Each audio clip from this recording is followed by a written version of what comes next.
ॐ सहना भवतु सहनौ भुनक्तु सह वीर्यं करवावहै तेजस्विनावधीतमस्तु मा विद्विषावहै।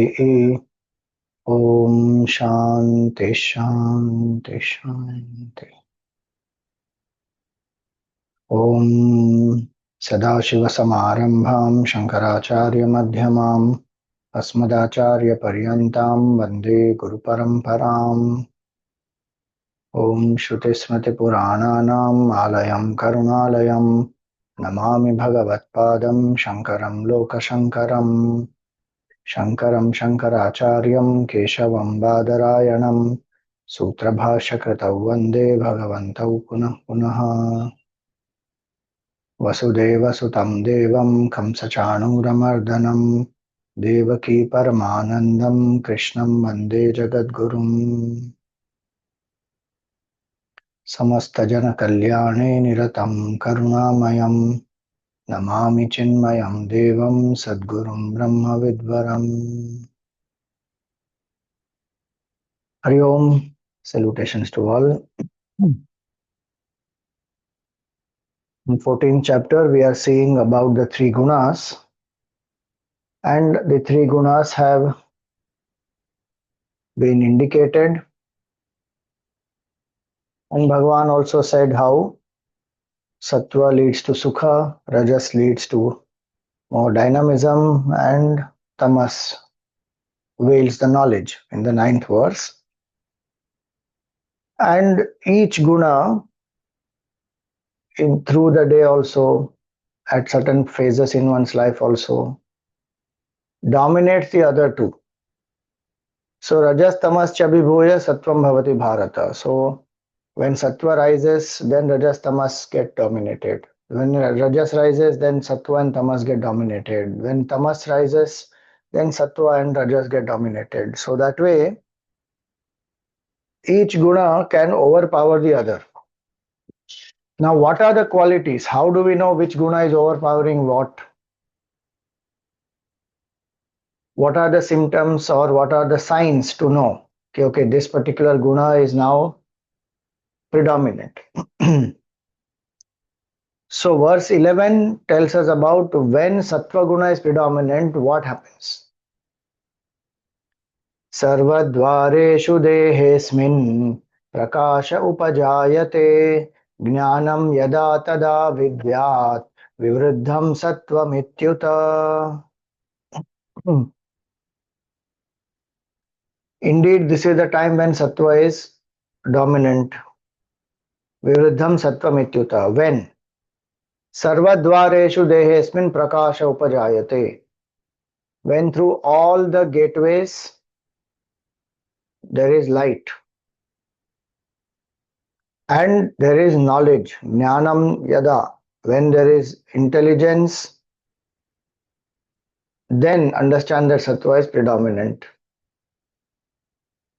Acha, so light will come out of ears and eyes and nose and mouth, and if a person comes, there will be light everywhere. Darkness will go away.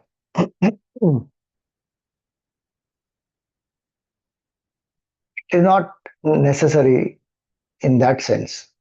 So what are the gateways? Dvareshu means what? Sarva Dvareshu, through all the senses. The senses are the gateways which bring knowledge to us, especially the senses of knowledge, Jnana Indriyas.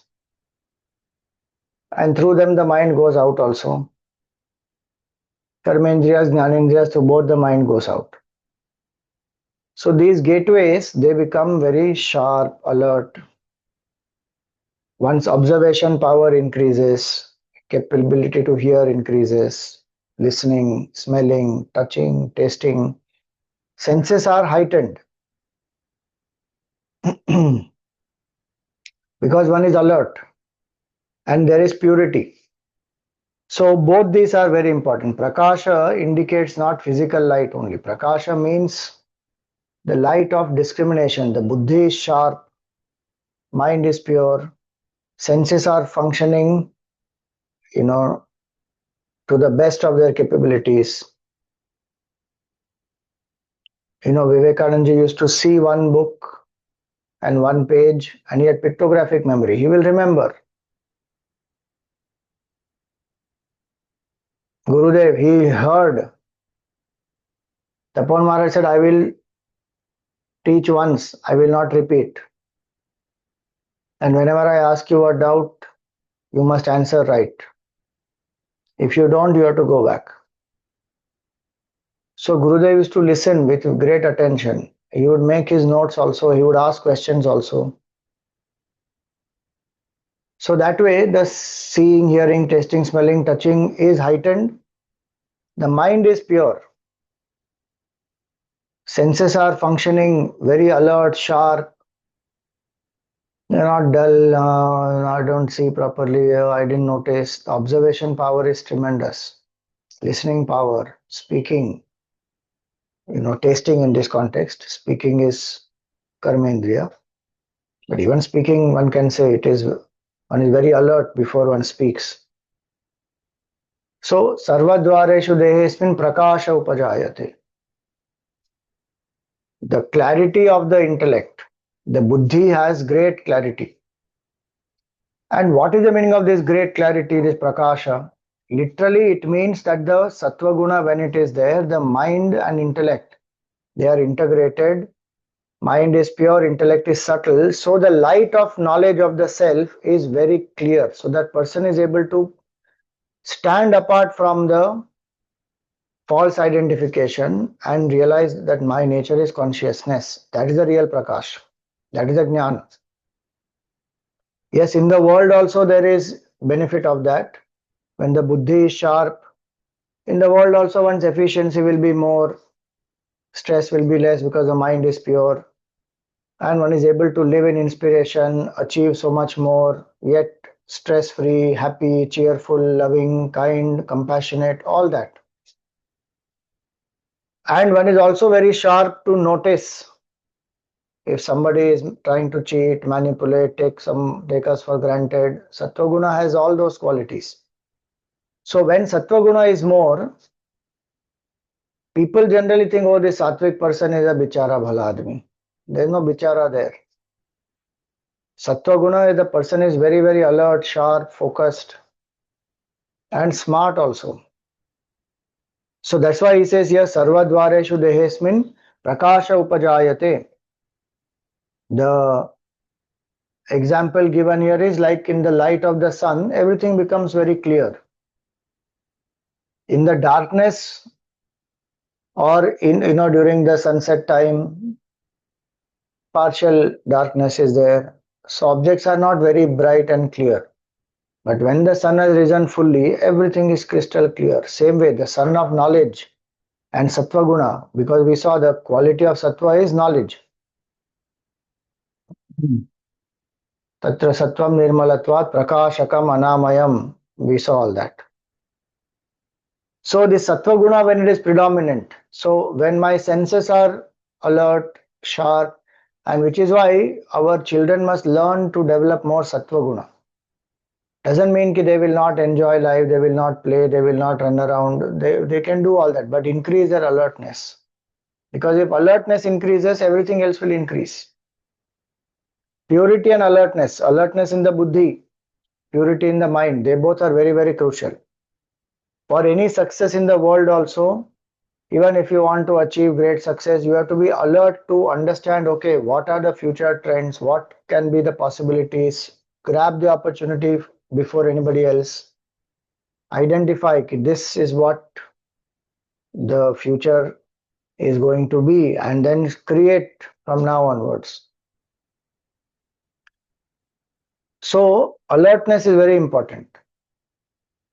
And if that alertness is on the basis of selflessness, then that will liberate. That person will be, the ego is minimum. That person is ready to realize the truth. So that's why he says sarvadvareshu dehesmin, in this body, meaning only in human body this can be done very consciously, that I can increase sattva guna by my effort. We have seen this earlier also. Rajo guna and tamo guna, we don't need to increase. They will increase by themselves. Great effort is not required. Great effort is required to increase sattva guna. to detach the mind, to make it single pointed, to make it pure, to surrender the ego, to abide by the knowledge what I have, especially the scriptures, and to live by that. All that requires effort. That is possible in this human life. Which is why Bhagavan tells Arjuna in the second chapter, Nitya Sattva Stha Bhava. Ever be established in Sattva Guna. Meaning live by knowledge, live by purity. Let the intellect be sharp. Don't do anything that will make the intellect dull. Which is why when we do anything which is adharmic, which is selfish, which is increasing my attachment to body, mind, intellect, to people, things, power, position, and that is called adharma.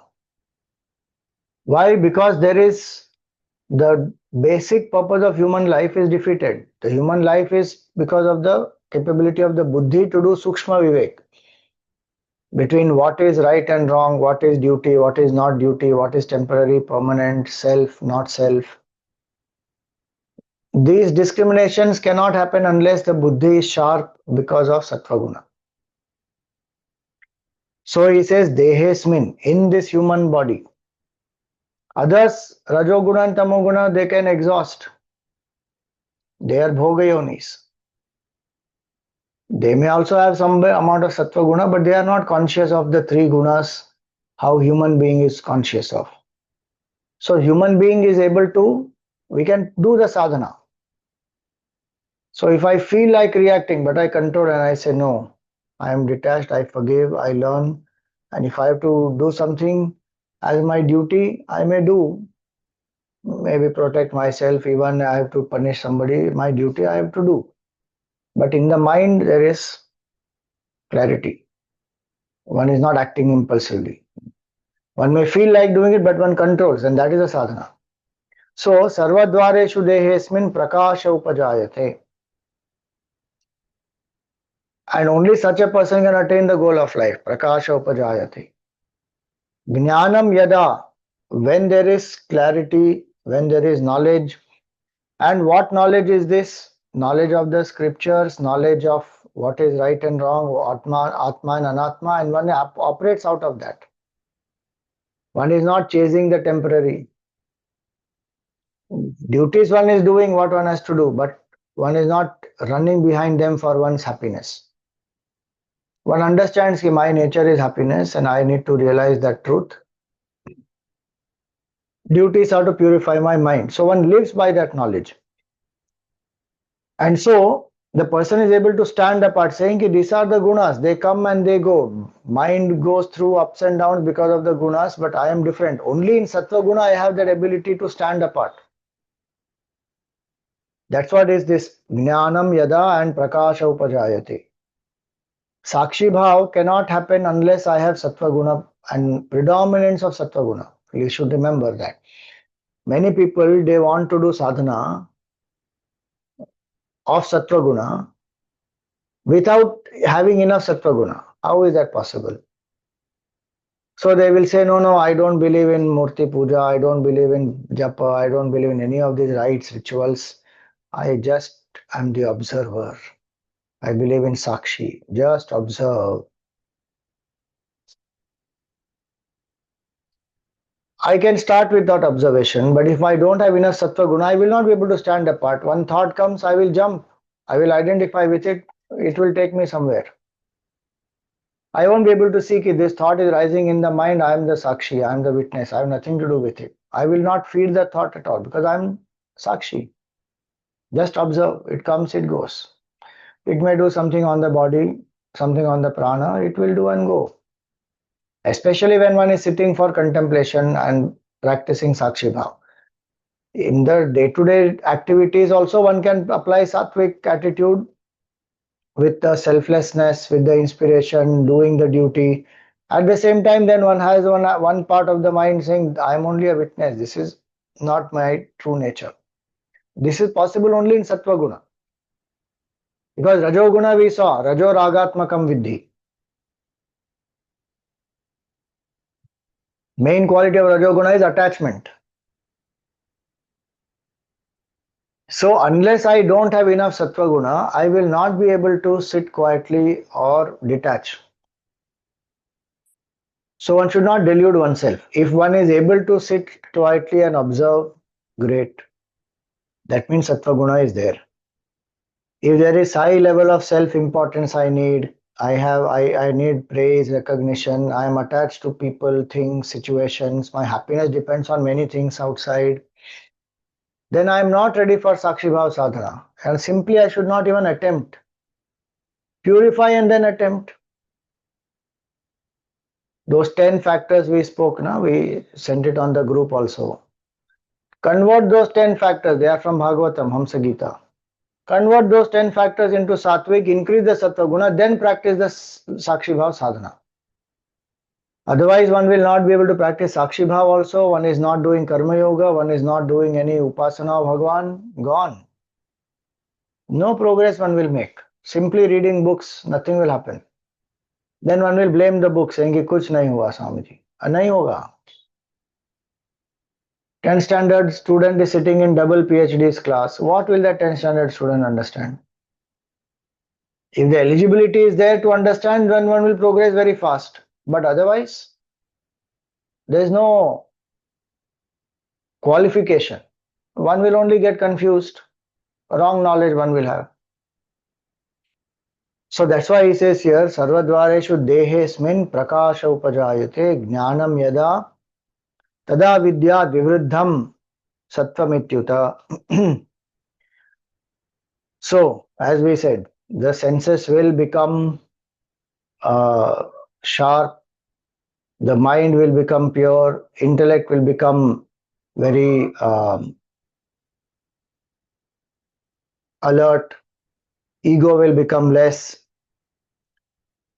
So, this agitation is substituted by peace, and greed is replaced by generosity, dullness is replaced by alertness. All those beautiful things happen in Sattva Guna. The duties that one is doing, one is able to maintain the attitude of selflessness, Karma Yoga. In Rajoguna, one will not be able to maintain.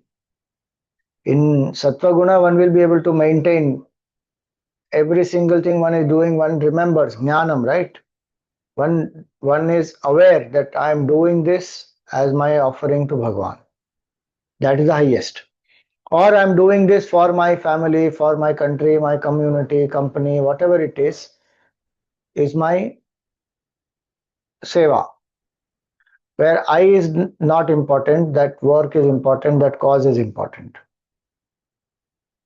One is consciously able to apply this. Then that is called Sattva Guna.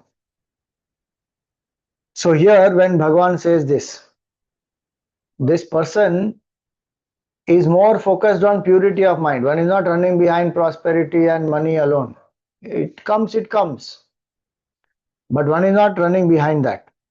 The worldly pleasure and the prosperity. One does actions to make one's living, does it as a dedication to Bhagwan, but one's focus is on being connected with the divine. Either Sakshi Bhav one says, or one says, I am an instrument of the divine, Bhagwan is the Karta, and I dedicate actions and the results to Bhagwan. This awareness is there at all times. So this is the time when, if these things happen, that means Sattva Guna is risen. Even food, cravings for food also, sense control one has. So one is not dying to eat something very spicy and oily and fried, and none of that. Sattvic food, simple food, one is very happy with. Because the mind is sattvic, so the craving is not there for the rajasic, tamasic. And the more sattvic one is, the mind will become more sattvic. So it will complement each other. So that's what this is. Sarvadvareshu dehesmin prakasha upajayate.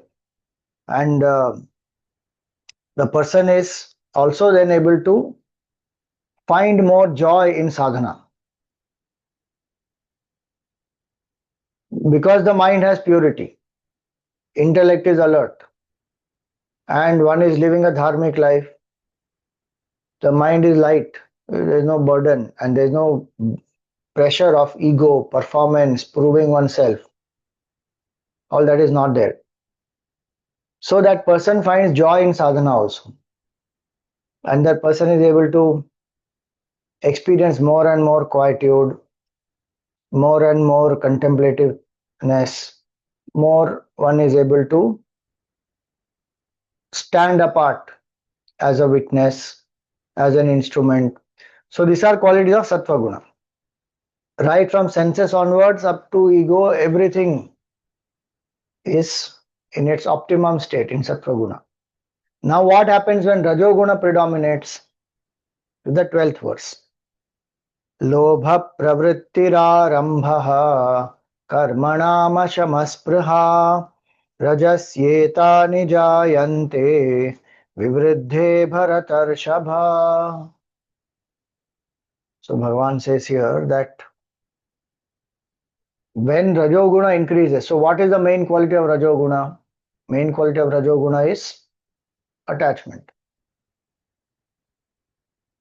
Rajoragatmakam viddhi trishna sanga samudbhavam. So here it is said, because of rajoguna, what will happen in the mind? Lobha. There will be greed. Because attachment will bring lobha and moha and bhaya. All it will bring.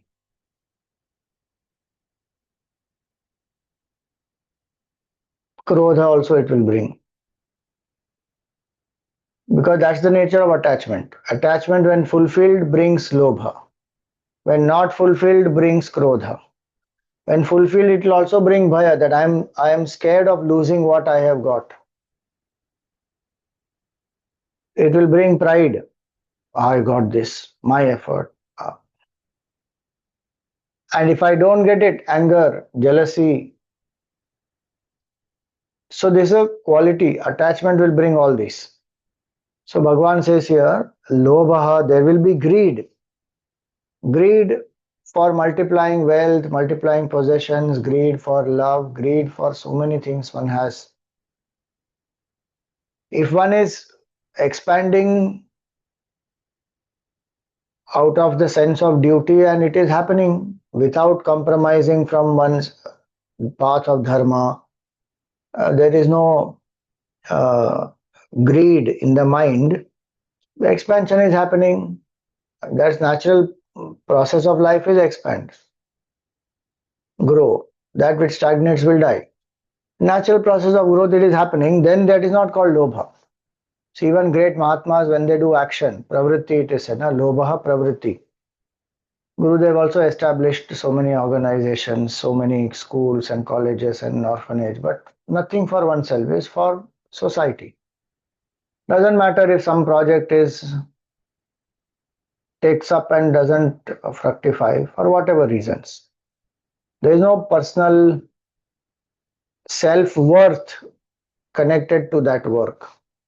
In the world, that is what happens. Work and worth get connected. If I work, I achieve something, then I'm worthy. If I don't, I'm failure, I didn't achieve anything, I'm a loser. People tease like, oh, what a loser. Work and worth, one should not connect. One is worthy no matter what one achieves. Obviously, that doesn't mean that one should not put in the effort. One should put in that effort, but be very clear. Our nature is Sachidananda Parabrahma Tattva. Infinite is our nature. Nothing can define me. How can my work define me? Work is one small part of my life. I am so much more bigger than that work. In that work, there is one event or one project which I got, successfully I achieved or I didn't achieve. It is such a small part of my whole life. I am so much more than that. How can I allow that one thing to define me even as a person? Forget define me as an infinite reality. So when that clarity is not there, see in that sattva guna that clarity is there. In rajoguna there is lobha because the clarity is not there. Lobha, pravrittihi, one is very active. Again, I'm saying by itself activity, doing things, dedicating it to the Lord, karma yoga, not at all a problem. But what type of activity is this selfish desire prompted activity where I is more important? So those kind of activities, lobha, pravrittihi, arambha karmanam, new actions and new projects one takes up. Existing ones are not getting over, new one is taking up, trying to expand beyond one's capability. Why? Because there is one, sometimes there is insecurity, sometimes there is a certain competitiveness to prove something.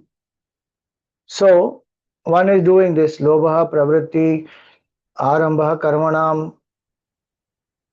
One doesn't realize actually that what is the human birth meant for? It is not meant for doing, it is meant for being. We are called human beings, we are not called human doings. Nothing wrong, again, I'm saying, by doing anything. But if I forget who am I, if I forget the goal of life, if I forget that I came here to know the truth, until I don't know the truth, I will keep going round and round in the cycle of birth and death. And the world is temporary, perishable. What will I create here? Which is so long lasting, when this BMI only is not long lasting. Oh no, my name will be there in the world. Arre, which world? When one dies, nobody will remember. Even if somebody remembers in the world, how will you know that they remembered? You went. So the point is, yes, there is certain relevance here in the world. One wants to manifest one's potential, all that one can do, but one should not forget the main purpose. But this is what happens when attachment is there, one loses that clarity. That jnanam, either one doesn't get because of whatever reasons one is active, and if you tell them come to satsang, no, too much of work is there, Swamiji, I can't do. Why so much of work is there? Some people may have genuine concerns and responsibilities and family, etc., and the only person who is earning the livelihood, possible. There's nothing, one can't generalize. But many times one is very well settled, has enough. Sometimes they are not even working actively, but when Rajoguna is there, one wants to engage in more action, more projects, more enjoyment, travel here and there, spend time in the evening, every day evening, regularly, religiously, they will go to the club somewhere, play some cards, something they will do. But can't sit quietly, can't listen to satsang, can't do sadhana, because Rajoguna is predominant and one needs to do something. So, lobha, pravrittihi, arambha, and ashama spriha. Mind is ever unsatisfied. Ashamaha means not at peace. Always either overthinking, some small thing also is overthinking, or continuously engaged in some or the other memory of the past or some project, some work, this, that. Quietude of the mind is there only in deep sleep for this person. And some people are so active they can't even sleep. Even sleeping pills don't do anything to them. Mind is that active. Ashamaha. And spriha is desire. New desires keep on rising. If you combine these together, ashama spriha means insatiable desire. How much ever money one gets, one is still not happy. It's very interesting that greed, when it is there, this is how the mind works. The person is running behind certain things, achieves also, but not happy. Wants more, goes on searching, creating new projects, new activities, new ways of getting name, fame, progeny, prosperity, all. One will go on running. Something or the other has to keep happening. So that is the nature of this Rajoguna. Lobha, pravritti, arambha, karmanam ashama spraha. Rajasyetani jayante. Vivriddhe. When rajas increases, that's what it is. I have enough clothes already, but I need more clothes. Some people are there like that. They won't repeat one cloth, one set. Only once they will wear. Especially with this social media, that is such a craze. How much carbon footprint you are increasing, how much water, how many things which are getting wasted, money, a lot of things. But I want to do enough technology, enough vehicles, even enough cars, enough phones, everything is there, but still I want more. Enough people are there to love you, but I want more followers. It goes on, and for that one does anything. So the Rajoguna is like that. Lobha, Pravritti, Arambha, Karmanam, Ashamaspраha. Insatiable. Then Rajasi etani jayante. Then when Rajoguna increases, this is what will happen. One is not able to sit quietly. If nothing, one will take the phone, keep scrolling. One has forgotten what is the main purpose, why I came here. That clarity is not there, that is fog. So Rajoguna. And then what is Tamoguna? When Tamoguna increases, then what happens? See, again I'm saying by itself, Rajoguna, if somebody is active, somebody dynamic, doesn't mean that person is Rajasic. Last class also we had discussed. The main quality of Rajas is attachment. Rajo Ragatmakam Vidhi. That is the issue. So when Rajas increases, attachment increases. Attachment increases meaning my happiness depends on so many other people and things. I become very inflexible. I want the coffee in this particular way only. I want this person to respond to me in this particular way only. Now that is all attachment. That is Rajoguna quality. One is not able to accept life as it is coming. One is not able to accept people as they are. One is very dominating, controlling, trying to change. By itself, nothing wrong if one is trying to change something for the better, but it will happen in this way, in my way only. That is the insistence. That is Rajoguna. And each one will change at their time. We can only facilitate. Beyond that, we can't do anything. So if one has that clarity, then that is Sattva Guna. If one doesn't have that clarity, then one is imposing, one is, what today people call, it's my freedom. You are encroaching on the space. Give me my space, all that. So attachment is high when Rajoguna is increased, which means stress also will be high, sorrows also will be high, worry also will be high, all that. Insecurity will be high. Now, what are the qualities when Tamoguna is increased more and then Rajas and Sattva are dormant or they are reduced? Aprakasho pravrittischa pramado moha evacha tamasyetani jayante vivriddhe kuru nandana. Aprakashaha. There is no prakasha, meaning there is no clarity of thought. Aprakashaha. The mind and intellect, they are not pure. They are dull, lazy, ignorant, lethargic. So discrimination, vivek buddhi is not there. How in Sattva Guna the mind is pure, intellect is sharp, senses are, controlled, well, alert, very, very, uh, their powers are enhanced. In Rajoguna, to that extent, it is lesser.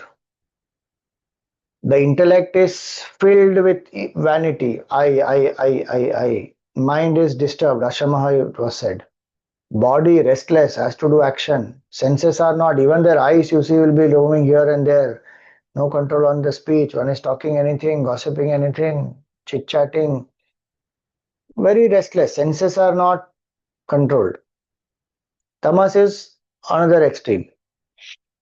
senses are dull, one is not even engaging the senses properly, and drinking and falling down unconscious somewhere, or lazy, lethargic, not doing enough exercise, making the senses very passive. Just keep watching, keep scrolling. Mind is also not inspired. Buddhi very dull. Doesn't have even some direction about what to do in life sometimes. Sometimes one knows but doesn't want to do. Willingness is not there. So aprakashaha, apravritti, because there is no clarity. Anything you tell them, what is the point? Why should I do? And then what is the point of you being lazy? That you are not asking. Why should I go to work? Then why are you lying down? Answer that. Why? Only for work, only for duty, only for hard work. There's a question comes, why, what is the point? Why should I do? Anyway, everything is perishable. Why should I work hard? All kutarka one will give. But that you apply for sleep, for laziness, for lethargy, for not doing the duty, there one doesn't question. This is my stable state. Wow. So the point is aprakasha, no clarity, confusion, delusion, wrong notion. Apravritti, so one is not doing activity. What is the basic duty one requires to do, one is not doing. Are people are not having basic this thing to even take bath and eat food, drink water. Sometimes they need great amount of push to even do basic things. What level of tamoguna that is? So aprakasha, apravrittihi, then pramada, neglecting all the duties, very careless. Even duties for the body's maintenance one is not doing. Forget duties towards others and parents and family and the job, etc. No, very careless. On one hand, one is not doing the duties. On the other hand, one is doing all that is prohibited: drinking, smoking, gambling, all kinds of things, prohibited things, which will only dull the buddhi more. What is wrong, Samji, if I drink? If you want to destroy yourself, do. No, no, one peg a day is very good. WHO has come out with the research. Even one peg is not good. Forget a day. One peg only is not good. What it will do to the body. And how much the world hypes up alcohol. And everybody is running behind alcohol. Delusion, that is. Maha delusion. I pay my money. I pay with my health, with my emotions, with my subtlety of the buddhi, with the, sometimes even conflict in relationships happen. So many challenges are there just by that one alcohol, and how much running what people run behind it, and branded and this and that, duty free and whatnot. Arey, and we want peace in the world. How will peace come in the world? It is equated to the sign of being cool, having arrived, being the particular status, and arey, all delusion. That is aprakasha. Full wrong notion. Smoking, drinking, gambling, betting, what? But one is doing. So on one hand, one doesn't do what is required to be done. On the other hand, one is doing all that which is prohibited, drugs and all kinds of things which are just going to make me dull. What is the point of having a human birth when I can't even use my buddhi? And I am consciously making that buddhi jada and dull and absolutely, instead of sharpening the intellect, one is making it more and more dull, live in stupor, live in some kind of, you know, and what stupidity it is to say that there is so much of stress in life, so I need to drink. Why? If there is stress in life, there are other ways to de-stress. Why do you need to drink? But no, I need to drink. Okay, destroy yourself then. It is all delusion. There is no clarity in that. If you are stressed, de-stress yourself through something else, through some nice music, buy some exercise, do play some sport, be with nature. There's hundreds of ways to de-stress, but no, drink. So make the buddhi dull. And they show also all that. Some artist will be performing in spite of smoking and drinking, and he goes into the zone because of that. Arey, don't fall for all these stupidities.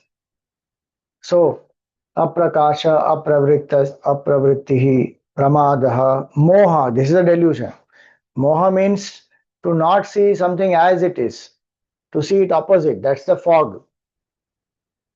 So, when the mind is filled with fog, one can't see the reality as it is. Nowadays, people say brain fog.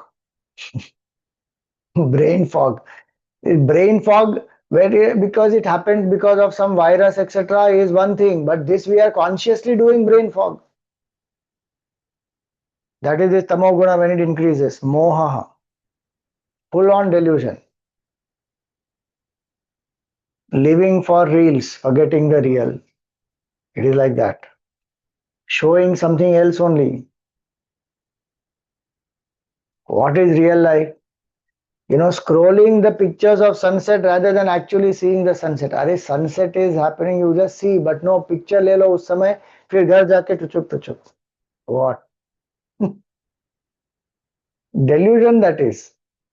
I'm not saying don't take pictures. You take, but when it is happening, just be there and love it, enjoy it, experience it. What is the point of just doing at that time all this? And then later on seeing, oh, how lovely it was. The point is delusion.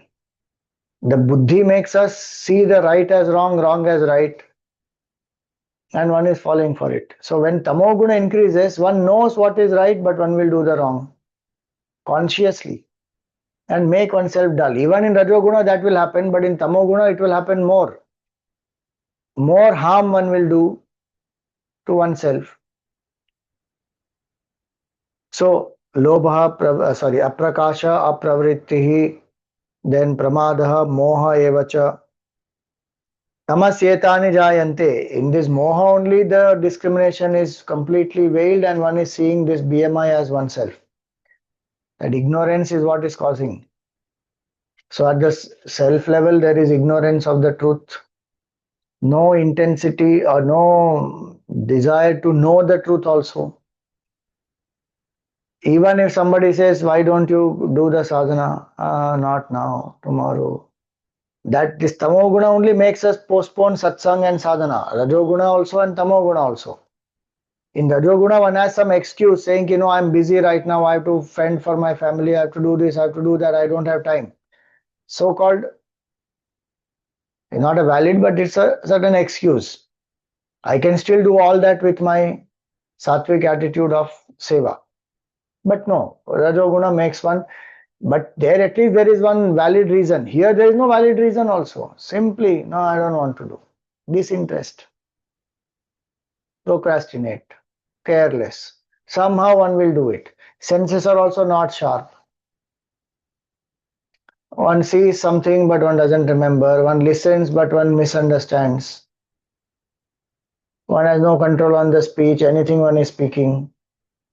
Eating also, what is good for the body one is not taking, what is harmful one is consuming. All that is sign of moha. All that is sign of increase of tamoguna. So these three, tamasi etani jayante vivriddhe kurunandana. When tamas increases, this is what will happen. Now please remember, all the three are gunas. They are not our nature. Our nature is Atma, which is unaffected by any of these. These are gunas which happen in the mind, intellect, body, in the world. The play of the gunas is there, inside and outside. But I am the self, I am consciousness. These identifying with these gunas, I am binding myself. The whole focus is to detach from this. The understanding of this is not to say that, okay, I judge somebody. This person, Swamiji, very tamasic. Today from the lecture I understood this particular person is absolutely rajasic. It's not to judge others. This is not even to condemn oneself saying what to do now. I am so tamasic, rajasic. I don't think I can do any sadhana. This life is gone now, wasted. No. Idea is to understand that these are three gunas and I should try and be in sattva guna as much as I can and finally detach from it, saying I am not this. So now Bhagavan goes on to say that, see, he explained how one guna, when it predominates, how the expression of that will happen in the daily life.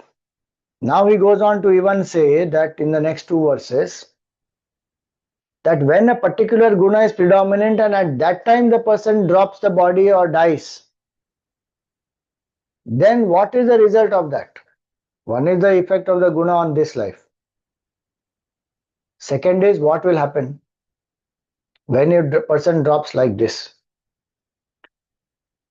यदा सत्त्वे प्रवृद्धे तु प्रलयं याति देहभृत् तदोत्तमविदां लोकान् अमलान् प्रतिपद्यते.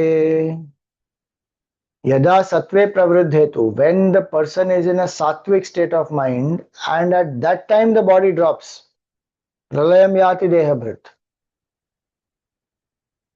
then what will that person attain? Tada uttama vidam lokan, one will attain to the worlds of great people who have known the self, who are very detached, who are even higher beings. Uttama vidam lokan, amalan, pure worlds, not just Swarga, not some enjoyment oriented place, even higher than that. So, Bhu Bhuva Suvaha. Bhu is the earth, Bhuva is the interspace, Suvaha is the heaven. Higher worlds, Janaha, Mahaha, Janaha, Tapaha, Satyam. Four worlds. They are subtler in their capability to know the truth. Sense control, purity of mind, they are subtler in all these. So the jiva will go to these subtler realms if the body drops when the predominance of sattva guna is there. Now, here one thing we have to know. What Bhagavan said, in the 8th chapter, Antakale cha mameva smaran muktva kalevaram. Whoever remembers me, even at the time of death, that person will come to be one with me. There he also said, one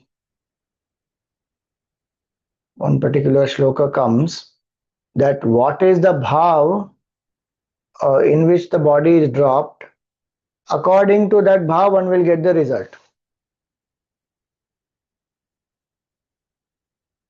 So, if the person drops the bhav, the mind is in a sattvic state,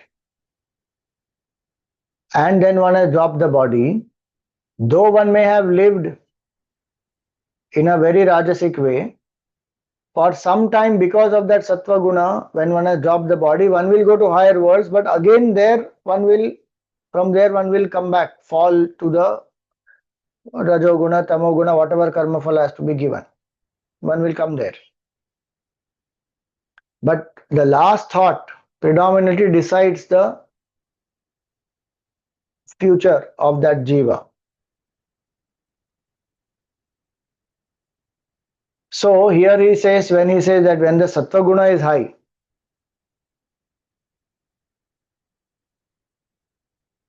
8th chapter also we saw Shukla Marg and Krishna Marg, the path of the sun and the path of the moon, solar path, lunar path we saw, where we saw, that Uttarayana, then Shukla Paksha, then Agni, Jyoti, daytime, all these Agni, Jyoti, Aha, Shukla, Shanmasa, Uttarayanam. These are the times when one Sattva Guna is maximum. If the jiva departs from at this time, the jiva will go through the lunar path to the higher worlds. Sorry, solar path to the higher worlds. This is that Sattva when Pradhan, when the Sattva is maximum. So Bhishma waited for that Uttarayan Kal, then he departed. Now, here, what will happen to that jiva? That person, because Sattva is much more subtler and it has what we saw earlier, knowledge is there, clarity of thinking is there, purity of mind is there, senses are sharp. This person will not just go to some Swargaloka, just enjoy there or fall down. Will go to higher worlds because that is how that person's mind is. That mind will automatically gravitate towards the higher. Subtler, even if you see the helium balloon, you fill the air with that helium balloon, it will go up. That helium, when it is there, whatever scientific principle you may say, it is lighter, so it will go up. Even in the world, if you see when the hot air is there, that hot air will rise up. So the point is, when the mind has become subtle, it will go to subtler worlds. How much it will continue there depends on how much sattva it has cultivated. So it's not that I can do anything and then I will die in a sattvic environment thinking of Bhagwan. That won't happen. That's why that word, that alphabet cha is there in that shloka. Antakale cha, even at the time of death, if you remember me, meaning through the life also you remember. Through the life I live in a sattvic way, then I die in a sattvic way. Suppose I lived in a sattvic way and I died in a rajasic way, what will happen? We will see that next shloka it will say. All combinations are there. But principle we have to understand. We will get the result of our karma. We can't escape. No karma phala I can escape unless I realize the truth. In that I burn the sanchit karma and agami karma, and prarabdha I have to exhaust. Except that there is no other escape from karma. Every single karma will give result. So here when he says this, that person will go to the higher worlds where the great saints, sages, mahatmas, they also live, and they can guide the jiva, give a contemplative environment to the jiva, and through that the jiva will find liberation. Now, yada sattve pravriddhetu pralayam yati dehabhrit. Then, if a person who has not lived in a very rajasic, not lived in a very sattvic way, but very short time has been sattvic and drops the body, then what will happen? Yes, that person will also go to the higher worlds, no doubt, but the person will, as soon as that sattva guna is over, Bhagavan says here that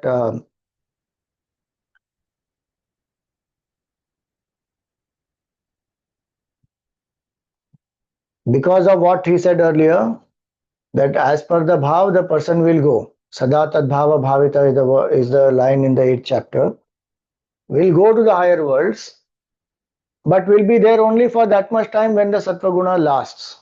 Then again one is back. One may go to some other worlds as per one's karma.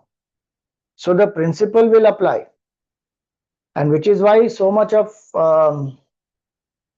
importance is given for the place of death, the time of death, the mode of death. So if one says, okay, you go to Kashi and you drop the body there, then Shivji himself is initiating the jiva into the Tarak mantra, Ram or Om, and that jiva gets Salokya Mukti and all that. Or it is said, when that person dies, you give one drop of Ganga Jal, one leaf of Tulsi. Meaning, remind that person what is your goal, what is your purpose. You came here, you are the eternal truth. This body is not you. That drop of Ganga Jal, symbol of that knowledge. And Tulsi, symbol of Bhagwan, surrender, devotion to Bhagwan, So, bring the mind into that sattvic state and then leave the body. Then one will go to higher worlds. Now, what will happen to the jiva who drops the body in the lower, when the mind is full of rajas and mind is full of tamas? So that is in the 15th verse. रजसि प्रलयं गत्वा कर्मसङ्गिषु जायते तथा प्रलीनस्तमसि मूढयोनिषु जायते रजसि प्रलयं गत्वा. When the predominance of rajoguna is there and the person drops the body, meaning the mind is very concerned about money, power, position, people, mind is rajasic, drops the body at that point in time. Then karma sangishu jayate. So there is greed, there is activity, there is attachment, there is unrest, and the body drops. Then what will happen? That person will be born on the earth in the karma yoni, which is again human being, because that is the power of rajoguna, attachment and activity both. Now here are some combinations we have to see. So one combination is this: who has been a sattvic person but for some reason came into rajoguna at the time of death, and that person what will happen? That person is born on the earth again as a human being with good conduct and dharma parayanata, and one is able to follow dharma, has interest in satsang, because sattva guna one has cultivated. For whatever reason became rajasic at that point in time, because even one or two attachments are enough, the mind can become rajasic, and when one has to leave, sometimes that rajoguna gets activated, one doesn't want to leave. So even a sattvic person can drop the body in rajoguna. Then that person will be born on the earth as a human, but will have good conduct, will have dharma, will be able to follow satsang, and person is, finds the exit. Now, second possibility is this: when this person does not have any dharmic values, has lived in a very dull and lazy, lethargic way, even done adharmic things, but died in rajoguna, then what happens? Then the person is born again as a human being, no doubt because of rajoguna, but is very attached to objects, people, actions, and again the person will be continuing that tamasic way, adharmic way again, till one doesn't put in that effort to increase sattva guna. That's why the enhancement was said earlier. This cycle will continue, which is why there is no escape from one's mind. If somebody thinks that I will commit suicide and I will get a better life next life, nothing will happen. Same mind will come again, but more terrible consequences, because one squandered an opportunity of a human life. Then Bhagavan says you go through the karma phala of that. One will go through many other yonis before one is born again on this earth. One doesn't get proper yonis also for a long time. So the point is this: rajoguna, if one dies in rajoguna, one will be born again on the earth, because this is karma yoni. And third possibility is he who dies during the predominance of this rajoguna, and his life has been full of these evil propensities such as greed, anger, etc. That person will be born as a human, but they will have demonic traits. And so even though they are born as humans, all the three are born as humans, but they all will have different levels of discriminative power, and they will have different ability to follow dharma, and they have different results also for it, which is why we see so much of variety in human beings. Why? Because the combination of sattva, rajas, tamas is very different. Now this is when rajoguna is predominant. If tamoguna is predominant and the person dies, then what will happen? Tatha pralinas tamasi mudha yonishu jayate. Now this has two meanings. When tamoguna is predominant, then one will be born in mudha yoni. Mudha yoni meaning what? Wombs of the deluded. Meaning, one meaning is one will be born in the subhuman yonis, meaning plants, birds, animals, those type of yonis. Rakshasa, Asura, like that. Second is one may even go into the lower worlds, Atal, Vital, Sutal, Rasatal, Talatal, Mahatal, Patal. Both these are possible. And one famous example of that is this. See, Kita, Patanga, insect, creeper, any of this one will go into. One famous example of this is the example given in Bhagavatam, which is of Bharat Raja, who behind whom our country is named Bharat, Rishabh Ji's son. That Bharat Raja ruled gloriously, renounced the world, went into the forest, lived there doing tapasya, and then got attached to a fawn. The young one of a deer got attached to that. And he died in the pangs of separation of that. Leaving his meditation, sadhana, everything, forgot also, and that fawn went away one day without, he cared so much for the fawn. The fawn didn't bother. Only after a few days, it just went away into the forest, gone. And he was heartbroken. In that pangs of separation, he died. So he is born Mudha Yonishu because completely opposite of what he was practicing. All Viveka, Vairagya, everything gone, deluded by this ignorance, dropped his body. In that state of dullness, he became unconscious, and he, in that pangs of separation, and came into one level of tamas, died. So he is born again as a deer, but because he has done so much sadhana earlier, he remembered in the life of the deer also, what I fell like this. That person is called Yoga Bhrashta. But in the body of the deer, he remembered. So he did not eat green leaves and all that because he didn't want to live in the body of a deer for long. He'll just eat some dry leaves and all that, and very quickly he dropped that body. Then he is born again in the Brahman Kula, and there he doesn't show any of his qualities at all, and people think he is a dull, dumb fellow. But he says now no engagement, no attachment, and he becomes realized. But he lives like as though he's dull person. So Jada Bharat he is called. This is to say that all the sadhana I did not go for a waste. The temporary lapse happened for which he went into that yoni as a deer, and then again he is born as a human, and again he continues his life. Because that Rajoguna is there, because attachment is Rajoguna quality. He got attached to the deer. Otherwise he would have gone higher worlds.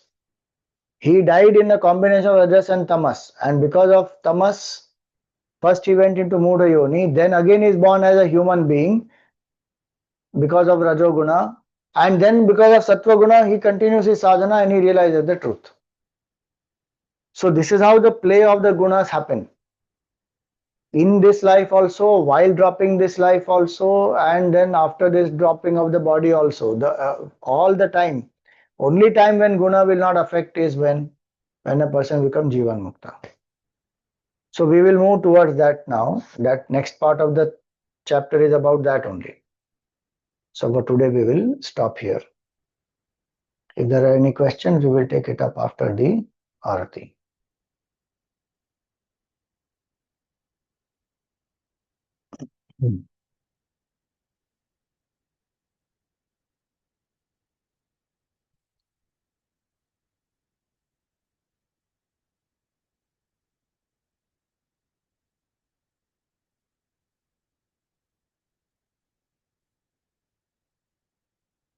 So we thank all our Yajmans, the Mukhe Yajmans for the whole series. Kalpana Morparia ji, Tarana Khubchandani ji, Parag Wagh, Bharat Khanna ji, Vandana Jagwani ji, The Aarti Yajmans for all the satsangs: Rajan Saxena ji, Ajay Merchant ji, Hemant Kumar ji, Rashmi Anand ji, Nalini Shivakramani ji, Jayashri ji, Ajay Kasotia ji, Vinita Sanghi ji, Vipul Dalal ji, Jyotsna Nevatia ji, Jolly Silvipat ji, Vijaya Bhatia ji, Ami Ambani, Anita Narayanan ji, and Dipti Gandhi ji. Today's satsang: Dainik Yajman, Bharti ji, Shweta Shah, Naina Daryanani ji, Daksha Kilawala ji. And today's Aarti Yajmans are Nirupa Srinivasan ji, Lata Shri ji, Pallavi Jagia ji, and Nutan Bhalla ji. So we invoke God's grace, Gurudev's blessings on all the Yajmans, their families, and everyone present. May Bhagavan bless us with more and more Sattva Guna in this life. We strive to overcome Rajas and Tamas, do our duty selflessly. May our senses be sharp, our mind is pure, intellect is alert, and ego is surrendered. Om Tat Sat, Jai Shri Krishna.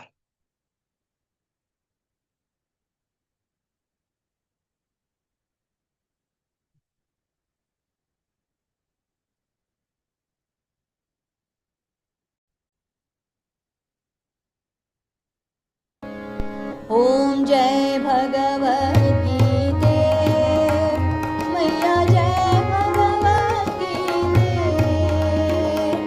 हरिया कमल विहारिणि सुन्दर सुपुनीते ॐ जय भगवद्गीते कर्म सुमर्म प्रकाशिनि कामासक्तिहरा तत्त्वज्ञान विकाशिनि विद्या ब्रह्मपरा ॐ जय भगवद्गीते निश्चल भक्ति विधायिनि निर्मलमलहारिणि शरण रहस्य प्रदायिनि सब विधि सुखकारी ॐ जय भगवद्गीते रागद्वेष विदारिणि कारिणि मोद सदा भवभयहारिणि तारिणि परमानन्दप्रदा ॐ जय भगवद्गीते आसुरभाव विनाशिनि नाशिनि तमरजनि दैवी सद्गुणदायिनि हरिरसिका सजनि ॐ जय भगवद्गीते समता त्याग सिखावनि हरिमुख की बानी सकल शास्त्र की स्वामिनी श्रुतियों की रानी ॐ जय भगवद्गीते दया सुधा बरसावनि मातु कृपा की जय हरि पद प्रेम दान कर अपनों कर लीजय ॐ जय भगवद्गीते ॐ जय भगवद्गीते मैया जय भगवद्गीते हरिया कमल विहारिणि सुन्दर सुपुनीते ॐ जय भगवद्गीते ॐ जय भगवद्गीते ॐ जय भगवद्गीते बोलिए गीता मैया की जय बोलिए श्री कृष्णचंद्र भगवान की जय, श्री सद्गुरुनाथ महाराज की जय. Okay. Neelam ji, yes. Yeah, Swamiji, so I had this question, burning question, and today you spoke about the gatis. So, I mean, it's the right time for me to ask you. So, in chapter 8, it's mentioned that the ones who go to Brahmalok, they get satsang from Brahmaji, and on deluge they realize themselves, right? But some of the jivas come back to Prithvi Loka. So who are these jivas? Are they some saints or somebody, or are they sent by Brahmaji, or are they the jivas who did not get the proper satsang? Because there's a little confusion in this for me. See, they are jivas, there are different possibilities. Na? It's not only one. So some jivas may also come back because in the same 8th chapter, Bhagavan says, Abrahma bhuvana loka punaravarti norjuna. Up to Brahmalok you may go, but you will still come back here. Mam upetyata kaunteya punarjanmana vidyate. Only when you realize the absolute truth, then there is no punarjanma. Till then, any loka you go to, you may return based on your own past karma. So one is their past karma. If there are some vasanas left out, little bit something is there, or it rises. At some point it fructifies. Because sanchit karma is there, it may fructify certain things. Then one is back. Second is, yes, there are sometimes some great highly evolved souls whom Brahmaji may send for whatever reasons to give satsang to people. It is not that these people have not got satsang, so they have come back on the earth. No, that's the Brahmaji satsang, there's nothing greater than that. And they live in that.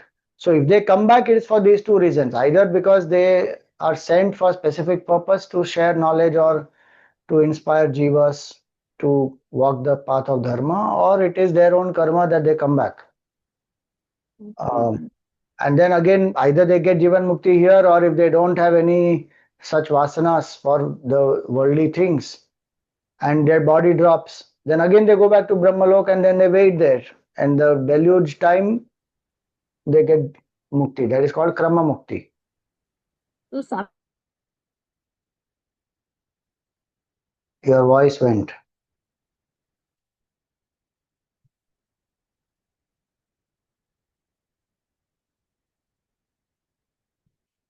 Hari Om. Can't hear you now. So, Swami, my question was that if they had some sanchit karma left behind, then why would they go to Brahma Lok?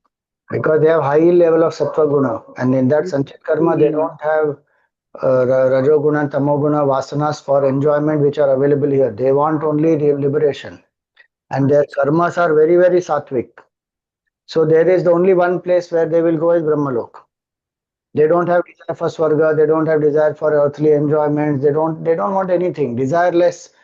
But some Purva Janma, some samskar, something would have come up, na? Sanchit has to fructify, no? Okay, got it. Then if that fructifies, then they'll land up here again. Okay. Wonderful. I'm so glad that I asked you because this thing was disturbing me today. So Right. thank you so much, Swamiji. Hari Om. Yes, Atharva Shah. Hariam Swamiji, so I had a question. Somebody who's a very sattvic person by temperament, by action and by nature, even otherwise has a sattvic way of life, but is very rajasic in terms of, you said rajasic is attachment, you said. What to the extent that in these possibilities, what would happen of such a person who's aware of the sattvic, who's living that sattvic way of life in action, but this attachment, maybe excessive attachment to the family or somebody, what would happen of such a person? Depends on what is the predominant quality at the time of death, right? That's what the shlokas are saying. A Rajasic person, a Sattvic person, but having attachment. That is what the example of Bharat Raja also is. He got attached to the deer. And so they will go into those whichever worlds or whichever yonis are required for them to fulfill their attachment. Depending on when that attachment will fructify, obviously, they will go into those yonis. And when they finish, 1 minute, and when they finish that, they will come back to the human. And in human, because if they have lived in a sattvic way before, if that sattva guna is more compared to rajoguna, then they will live a dharmic life as a human being, continue satsang and sadhana and realize the truth. Okay, Swamiji. But Swamiji, for such a person, the one who's always lived a sattvic life and who's because he's very over attached. Let's say in a family or a soul group, somebody is over attached. Despite of having a sattvic way of life and over Okay, attached to 1 minute. their If family. that means one part is Rajasic, so we can't say very Sattvic. There is Rajasic because over attached meaning very, very.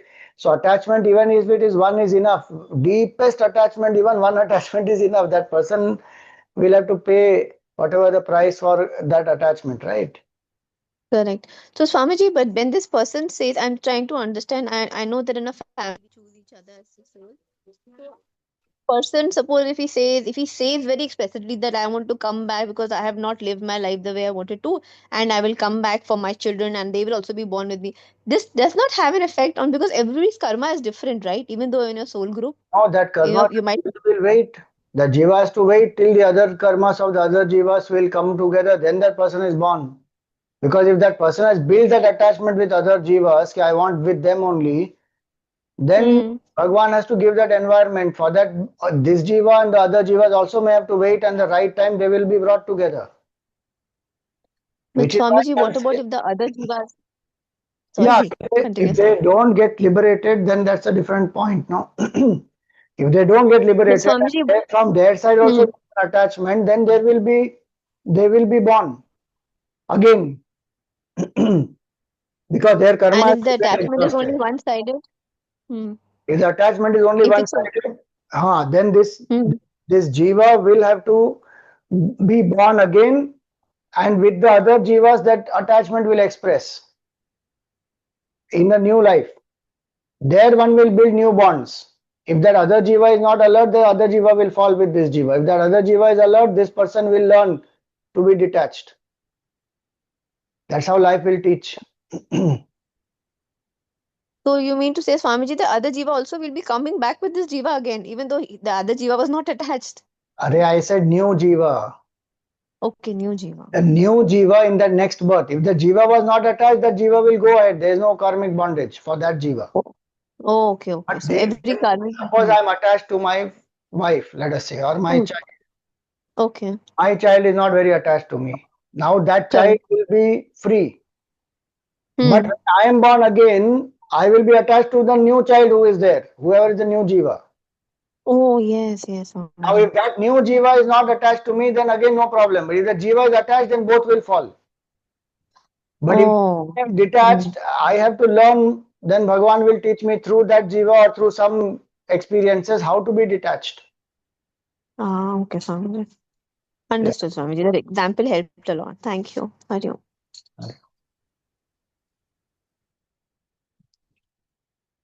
Leena ji. Yeah. Pranam Swamiji. We said that the last thought that we have when a person drops the body, there can be situations where a person passes away in his sleep, or he passes away when he is comatose. So that time, what thought will he have? Or it's a baby, it's a child who doesn't understand all these things.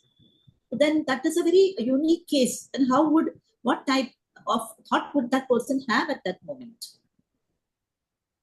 See, that is why our Shastra says keep taking Bhagwan's name in sleep. Before you go to sleep, keep taking Bhagwan's name. It will continue even in that. One.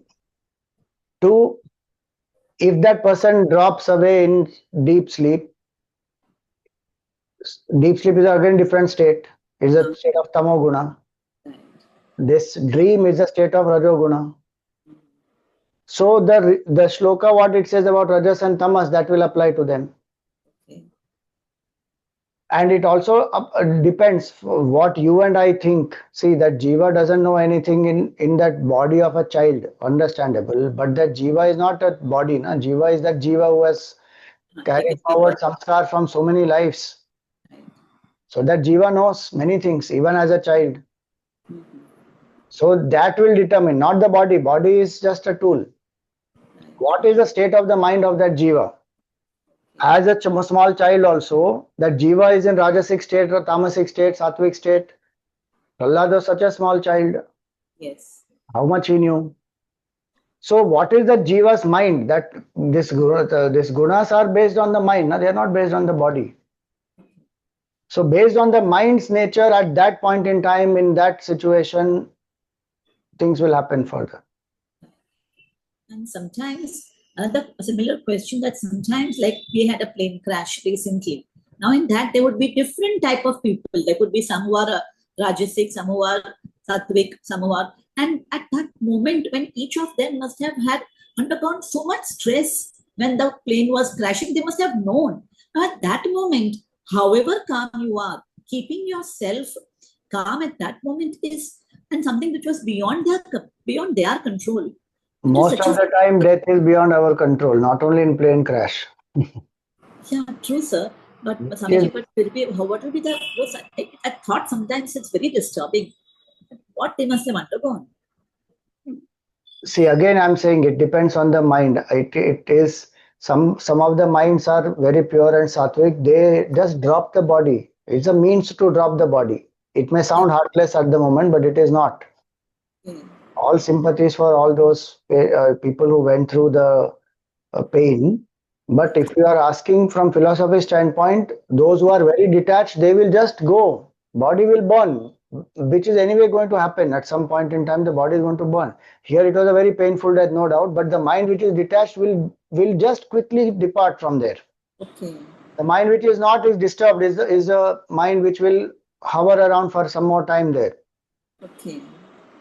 So that's why it is said accident etc. are when such death happens, then Narayana Bali has to be done Uh-huh. for appeasing that jiva. Okay. Because the suddenly the body is, the one is cut away from the body.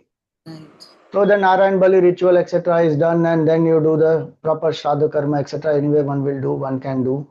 Then the mind will become little more capable of accepting, understanding, and then they will move away from this loka, bhuvar loka especially, and then carry on their journey. So yes, the state of mind at that point in time appears that the sudden death happened, but again the response to that in each one's mind, the physical pain is there, that is one aspect, but the predominant quality will be what that determines what will happen next. Okay. Okay. In that moment, also how that person handles it. Yeah, how that person handles it, and what happens in such cases at the moment of death, when the jiva departs from the body, what is the state at that time? That matters. See, if you read Wandering in the Himalayas, Tapon Maharaj describes one um, incident when he is passing through the forest. He suddenly hears Chidananda Rupa Shivoham Shivoham. So he is looking from where this sound is coming, and he is literally seeing one rishi being mauled by a leopard. When we read this, it is unbelievable sometimes, but that's how some minds are. The rishi is being mauled by the leopard. His thighs are being, he is dragging away that rishi by the thigh and tearing him apart literally. And he's saying, Chidananda Rupa Shivoham Shivoham. He had reached that level already with all his stuff. Exactly. So when he's reached at that level, so physical pain is excruciating pain. Life is being killed. And he's saying, Chidananda Rupa Shivoham Shivoham. So human possibilities are quite a bit. That's why human body is so rare. Yes. So if one has done enough sadhana, no matter what the situation is, that's what the Tattva Bodh also says. The fundamental book, it says very clearly that Jivan Mukta may drop the body in Kashi or in a cremation ground or wherever, in the house of a Chandala. That is also written there, Shvapachasya Grihe. Even wherever that person drops the body, doesn't matter. That is one level. Second level is those devotees who are highly surrendered to Bhagavan. Body will go through what it has to go through. Their mind, they will depart. They will just detach and they will depart. So it all depends on that mind. So much to learn. So much to learn. Thank you, sir. Thank you.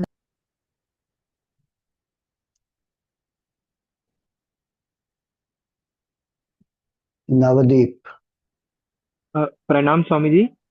So my confusion is that when we practice Karma Yoga and do all works as Nimitta Bhav, So there are lots of confusion to decide.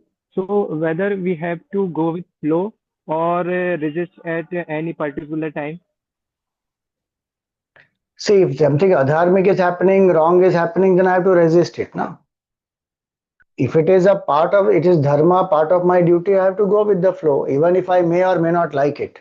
Like Arjun's situation is, he has to do his duty as a Kshatriya. He doesn't like to kill his people, but all means of peace have been, completely settled. There's no way to find peace. There's only war that is happening. So then he has to do his duty. He can't say, I will not do. There he can't resist. That is his dharma to do. We can resist only when there is something adharmic or something which is not appropriate, which is not my duty. Then I don't have to go with the flow. I must learn to uh, resist that and say, not acceptable. I will not engage in this. What is dharmic? What is my duty? That I have to do with the nimitta bhav and the Ishwararpan buddhi. Okay, we will take two more only for today. Any other questions you have, take it in the next class. Jyotsna ji and Kalpana ji for today. You have to unmute Jyotsna ji.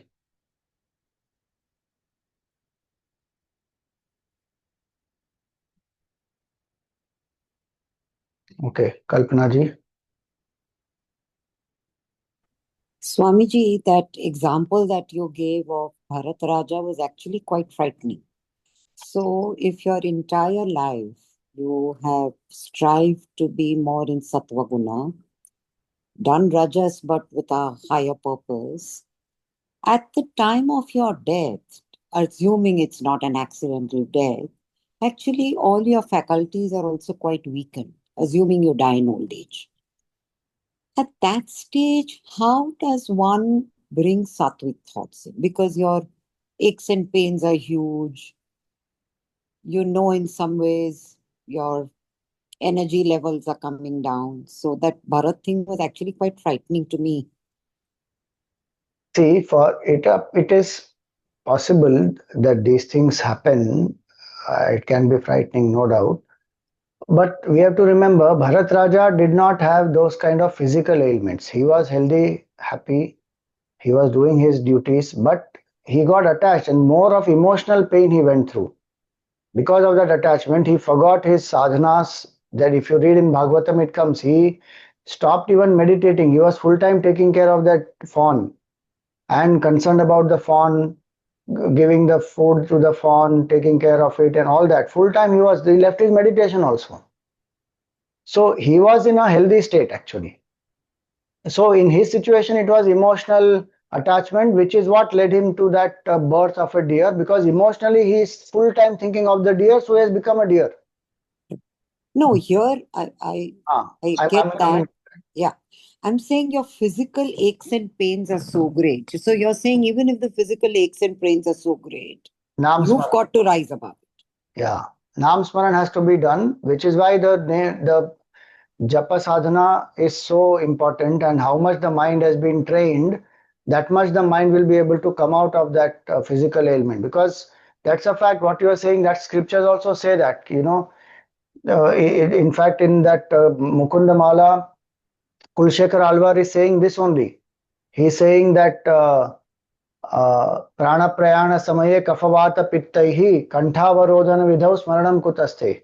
When this prana is departing, when my throat is choked and body is so weak, and all the limbs are failing, I am not alert, how will I remember you, Bhagwan? So he says that in my life itself you make me your dasa, let me remember you throughout, so that at the time of death also I will remember you, because that's the sadhana.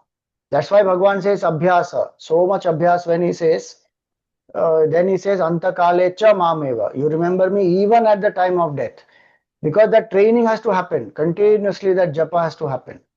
I think there is a similar Gujarati thing, na? Samay maro sajje wala, karu to kala wala. That describes exactly all this failure of the body. Thank you, Swamiji. Hari Om. Hari Om.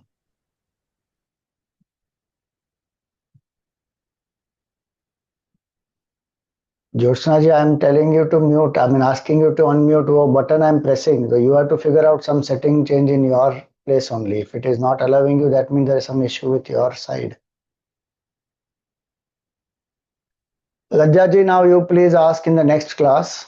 As I said, I will take only these two because I have another meeting at 9. So I will take up in the next class. You note down your doubt and keep. Jyotsna ji also, both the questions we will take up in the next class.